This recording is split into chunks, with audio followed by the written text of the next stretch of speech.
No,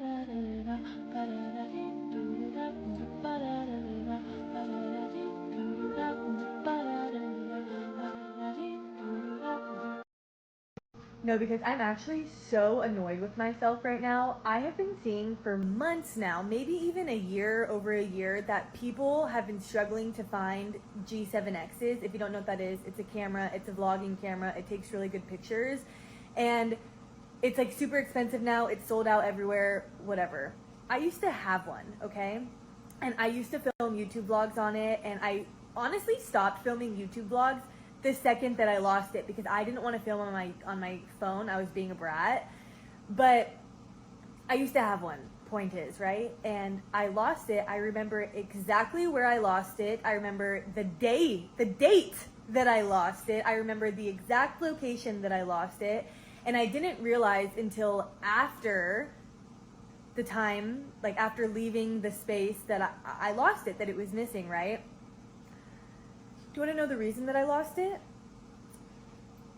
Because I was high. And mind you, it was like 10 in the morning, 10, 11 in the morning that I lost this freaking camera, and I was high. And that is just one of the reasons that I would hate myself for being high. And I would tell myself, no, like I need to stop, like this is ridiculous. This is only one of the stories that I have that made me realize that smoking was not it for me. And now that I'm seeing people can't even find this camera like anywhere, and I used to have it, and I was mad at myself even back then because I lost such an expensive thing, and I knew that I lost it when I was high, which made it even worse. I'm so annoyed. Like, I'm so annoyed with myself because that was so dumb of me. All because I was high. All because I was high. And that is why I'm sober now. Almost 30 days. I'm a huge fan of plant medicine, from the big dogs, ayahuasca and psilocybin, to cannabis, kratom at times, and kava, and things that have been really beneficial for me at various points in my life. You know, the problem for me came when the usage of it no longer fit the circumstance. Part of my identity had become about cannabis as medicine for athletes. That was one of the things I did when I came out of football. But then I started going, what am I doing this for? This is projecting me into the cosmos. I'm having this not fun out-of-body experience, and I have to spend the next 2 hours bringing myself back down to earth. And meanwhile, I'm in a fucking tornado of chaos and panic. Is that really serving me today? Not really, Yeah. you know? Yeah. I don't necessarily think it's about any substance. It's about your relationship to the substances. If you guys have been looking for a reason to stop vaping, I'm about to give you one. So I started vaping in college, and I vaped probably the last, 5 or 6 months of college, and then I graduated and cut it cold turkey. About 2 months after I cut cold turkey, I moved out of my mom's house and moved to Kentucky for a new job. I was hanging out with some girls and I was drinking one night. One of them had a vape and I drunkenly got a vape, and there started my very long journey. It was super easy for me to cut cold turkey when I did the first time, and so I didn't really think that it was going to be, all that hard if I wanted to stop again, but I was very wrong. I mean, literally everywhere I went, someone had a vape. If I was out at the bars, someone had a vape. If I was at work, people were going outside and taking smoke breaks. I mean, restaurants, people had vapes. Everywhere I went, there was a vape, and so it made it really hard for me to want to give it up, even though I knew I should. So I started vaping in May of 2021, and then in November of that year, I got really sick. I work with kids, and so I got some respiratory funk that the kids had gotten, and I was sick for about 2 weeks and continued to vape throughout this whole ordeal. I was with my ex at the time, and we were at his parents' house for Thanksgiving, and something did not feel right. I was having severe chest pain. I mean, I couldn't sit up, I couldn't lay down, I could not get comfortable. It was just this stabbing pain, and I could not get a good breath in. Both his parents were pharmacists, so they gave me some medicine. They're like, see if this helps. That night was the start of Probably the worst 5 months of my entire life. Woke up every 2 hours on the dot, having to like puff my inhaler. I literally felt like I was like suffocating, couldn't get a good deep breath. And we left the next day and we went home, and I kept telling my ex, I was like, something's wrong. Like, I don't feel good. And he was like, well, let's just like try and sleep it off, see if you feel better. Same thing, every 2 hours, having to use the inhaler. You could audibly hear me like wheezing. There was no air movement. I mean, I was struggling. So I finally got up and I looked at him and I was like, look, I'm going to the ER, like something's wrong. And he had to work, so he stayed back. And when I got to the emergency room, I was in triage, and my oxygen was in the low 80s. Gotta do a part 2, I ran out of time.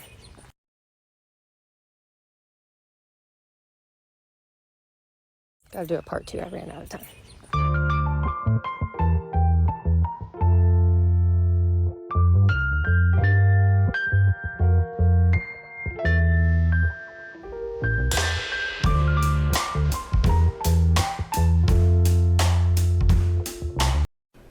So about last Sunday, I quit smoking for good.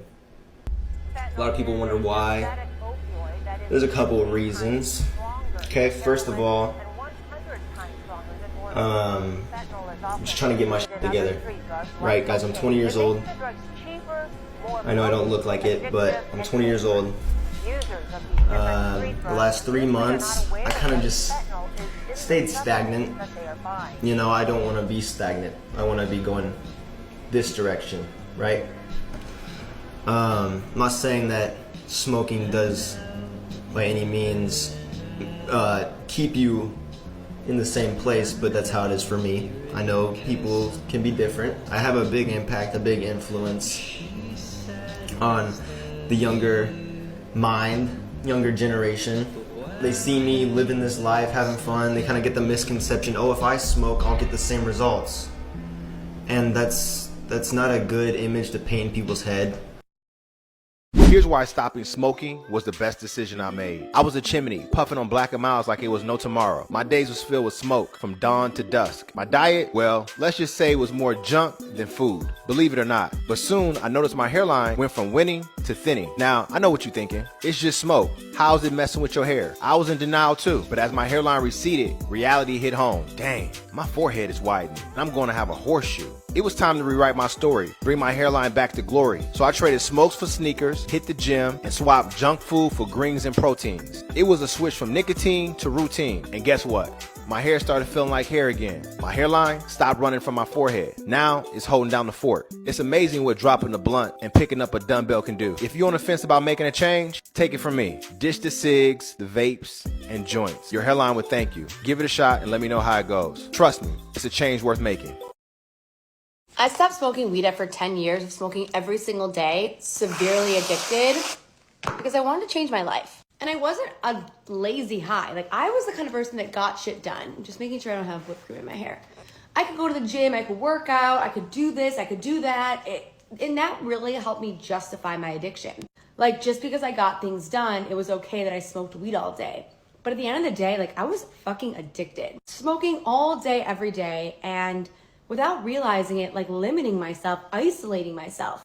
You know, a lot of us have different things that we've experienced in our lives. Trauma, limiting beliefs, etc. And when you don't deal with that stuff, let's say you're smoking weed all day, you're suppressing and pushing down your emotions. And for me, it wasn't about like, because I was lazy, I had so many unhealed emotions and I didn't know how to be with myself, and I couldn't sit with myself, and my ADHD played a huge role. And so I had all these things working against me, and I was smoking all day trying to move forward, but there was like this wall. And this wall was basically like, hey, you can't go any further if you're smoking all day. Like, there's nowhere else for you to go. You can't make the money that you want. You can't have the relationship that you want. You can't have these things, not because they're not for you, but because you don't have space for them.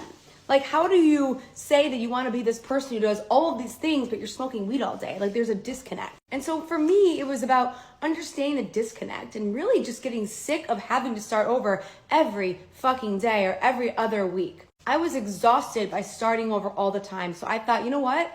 I'm sick of starting over. I need to create systems for myself and understand why I'm really smoking and feel safe in my body so I never have to start over ever again. And that's exactly what I did. I walked away 3 years ago. I've never smoked since. I'll never smoke again. And I could be around people that smoke. I don't crave it. I'm like totally good around it. I'm not even against it. But my life is infinitely better without it. Like every single thing has changed. The universe was like, you're not smoking anymore? Here's an opportunity. Here's an opportunity. Here's an opportunity. And this is not exclusive to me. My clients have gone through my program and have walked away, people that have smoked for 5, 10, 15, 20 plus years, never smoke again. And they have told me that their lives have changed infinitely. Every part of their life is different because they learn to be with themselves. They learn to regulate their nervous system. They learn to exist in the mundane. And in that process, created a reality they never wanted to escape. Life is so much better on the other side. And everything that you want, if you are someone that wants to walk away, you can't just continue going back and forth. It's time to walk away for good because all the good you want is on the other side of this addiction. 4 years ago, I made the best decision of my life and I stopped smoking weed. I don't know if I can say it on TikTok anymore. It keeps muting all my videos, but I was an avid smoker. I would smoke all day, every day, and very, very, very addicted. And a very high functioning addict, I must say.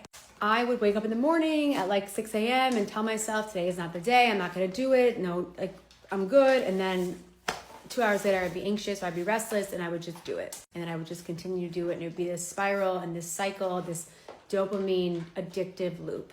And I finally realized, like, what the fuck am I doing with my life? Like, this is so toxic, this is so limiting, and it's really the one thing that I've never fully walked away from. So I walked away 4 years ago.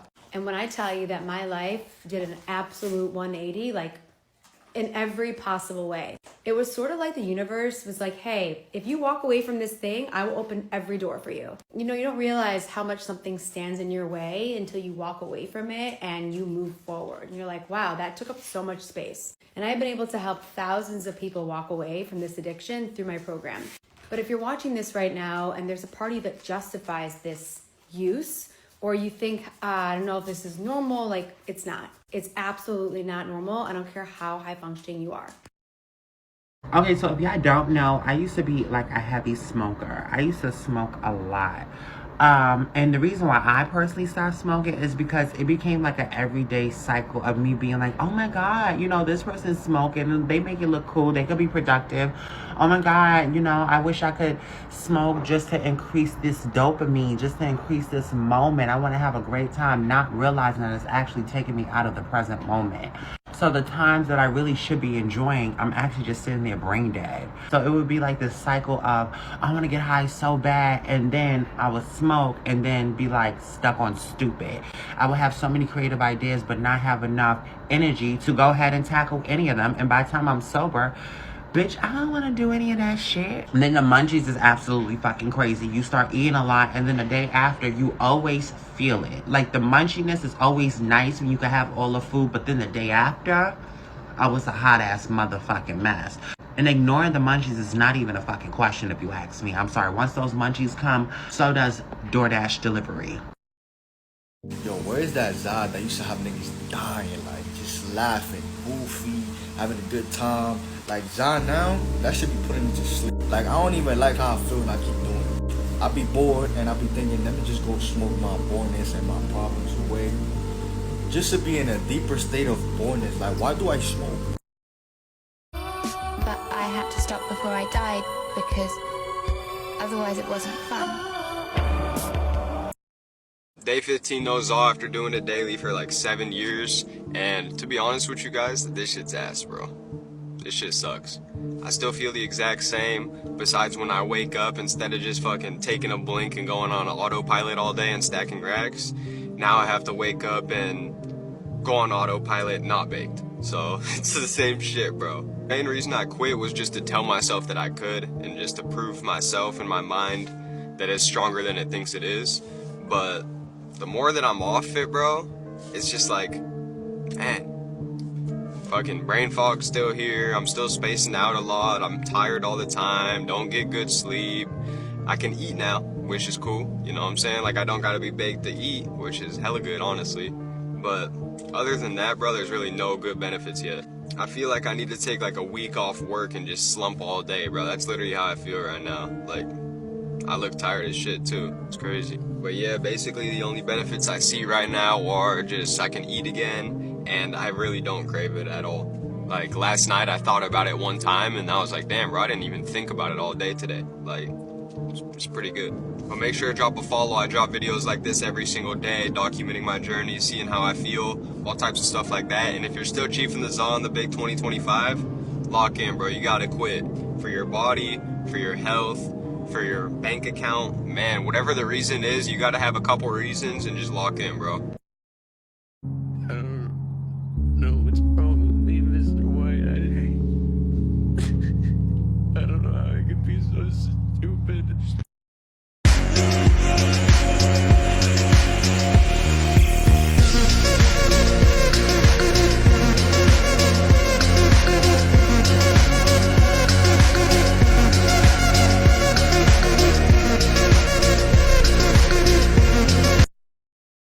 Let me tell y'all the main reasons I stopped.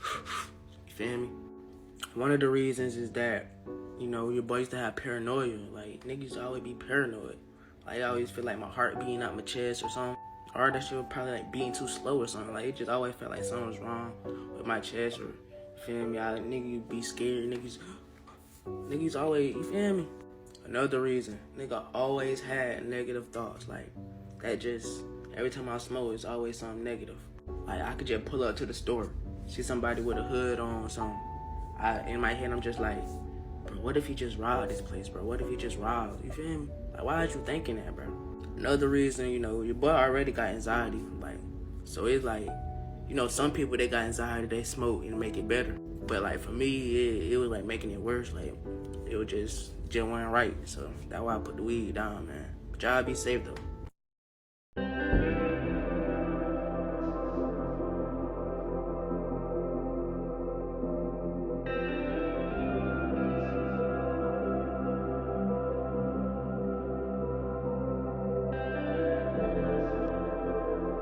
I've been doing a lot of thinking, y'all, and I think I'm gonna do it. I think I'm gonna put the ZA down, y'all. I think I'm gonna put the ZA down, bro. I think I'm gonna put the ZA down, y'all. How fucked up is weed now? Weed is fucked up, man. What you buy out there now is dangerous shit. And I share this because, let's face it, there is this huge thing of like weed safe and all this. When you're smoking high percentages of THC to get fucked up, that's addiction. Welcome, I'm a fucking addict. You're an addict. We can high five each other. Hopefully you get sober. The reality is weed used to be, when I was growing up, Mexican brickweed. Extremely low THC. This stuff now is growing and designed to have extremely high concentrates of THC. The whole sole purpose of getting high. Now, when it comes to smoking this, yes, you can disassociate. Derealization is real. When you stop smoking it, those can also kick in. The fact that you can become this obsessive to the point that it controls your anxiety, it controls your eating habits, your sleep habits, that you normalize it to the point that you need it, is this big, huge sign of addiction and what it does nowadays versus what it used to be. It is a paralyzing substance in a lot of cases. Now I watch people left and right fucking smoke this shit, and they're fucking zombies staring at the fucking TV, not doing shit because they can't, because they're that fucking high. And THC, yes, for some people, this is harm reduction. I get that. I'd rather see somebody smoke ZA than fucking needle heroin in their arm. But reality is this. It is also, for some people, an obsessive addiction also. And you have to understand and respect that. I'm a recovering cocaine alcoholic addict, man. I share for educational purposes only because you got to open up your eyes to some of this stuff and how dangerous it really is. And when it comes to getting sober, remember this, there's no right or wrong way. It's your way, whether it's going to inpatient treatment or outpatient treatment. Download Sunflower Sober. It's a game changer. Link is in the bio. Man, go to an AA meeting, an NA meeting. Go to rehab. Find a doctor, a therapist, a psychiatrist. Get on the right meds, but don't give up. For the one fighting through every single day, don't give up. Because it does get better and you're worth it. They're doing something to the ZA industry, yo. I know this shit for a fact. Let me tell y'all this story real quick, yo. I went to the store and I seen some old head. And he basically said that his cousin had some crazy ZA and it wound up being in a coma. And he only had 12 more hours left. Yo, for those who really be hitting the Zai, y'all know, and I know y'all been feeling that shit, yo. There's something up with that joint, yo. Like, I even say for myself, yo, that shit been fucking with my nose, my chest, my heart, everything, bro. I had to really chill out, yo. That joint just don't have the same effect, and it's not the same how it used to be, yo. I'm telling you, there's something up with that shit. We gotta really be careful out here, yo. I really feel like they trying to get us, bro. And y'all know what I'm trying to say. Y'all realize that shit don't even make you laugh and giggle and shit no more. If any of y'all been feeling some type of way, let me know in the comments, yo. Or if y'all know somebody that be, send this joint to them and see how they feel. Oh my God. They're doing something to the Zai industry, yo. I know this shit for a fact. Let me tell y'all this story real quick, yo. I went to the store and I seen some old head. And he basically said that his cousin had some crazy Zai and it wound up being in a coma. And he only had 12 more hours left. Yo, for those who really be hitting the Zai, y'all know, and I know y'all been feeling that shit, yo. There's something up with that joint, yo. Like, I even say for myself, yo, that shit been fucking with my nose, my chest, my heart, everything, bro. I had to really chill out, yo. That joint just don't have the same effect, and it's not the same how it used to be, yo. I'm telling you, there's something up with that shit. We gotta really be careful out here, yo. I really feel like they trying to get us, bro. And y'all know what I'm trying to say. Y'all realize that shit don't even make you laugh and giggle and shit no more. If any of y'all been feeling some type of way, let me know in the comments, yo. Or if y'all know somebody that be, send this joint to them and see how they feel. Oh!